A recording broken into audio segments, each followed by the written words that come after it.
प्रेम लीला episode 48। काल्पनिक कहानी। रात का समय था। चांदनी अपनी नर्म रोशनी से पूरे बगीचे को नहला रही थी। अनिरुद्ध और सिया पुराने हवेली के झील किनारे खड़े थे।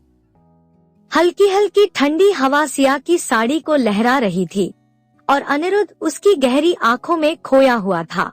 सिया, मैं तुमसे कुछ कहना चाहता हूँ। अनिरुद्ध की आवाज में हल्की झिझक थी। सिया ने उसकी तरफ देखा।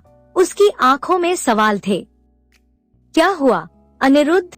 अनिरुद्ध ने एक गहरी सांस ली और धीरे से उसका हाथ थाम लिया। जब पहली बार तुम्हें देखा था तभी दिल ने मान लिया था कि तुम मेरी तकदीर में लिखी हो, लेकिन मैं डरता था कहीं तुम्हें खो न दूं। सिया का दिल तेजी से धड़कने लगा। अनिरुद्ध उसके होठों पर हल्की मुस्कान आ गई। तभी अचानक हवेली के अंदर से संगीत की हल्की धुन सुनाई दी।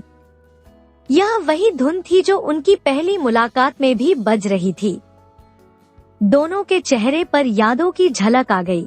सिया ने धीरे से कहा, अनिरुद्ध, तुम जानते हो, जब भी मैं तुम्हारे पास होती हूँ मुझे लगता है जैसे दुनिया ठहर गई हो। अनिरुद्ध ने धीरे से उसके चेहरे पर आई एक लट को पीछे किया और मुस्कुराते हुए कहा, तो फिर इस रुकी हुई दुनिया को हमेशा के लिए अपना बना लें। सिया की आंखों में खुशी के आंसू आ गए। उसने अपना हाथ अनिरुद्ध के हाथों में रख दिया। दोनों की नजरें मिल गईं और चांदनी की रोशनी में उनके बीच का प्यार और भी गहरा हो गया।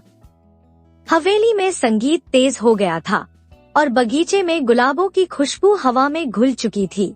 अगले एपिसोड में क्या अनिरुद्ध और सिया का प्यार किसी मुसीबत का सामना करेगा, या यह रात उनकी जिंदगी की सबसे खूबसूरत याद बन जाएगी?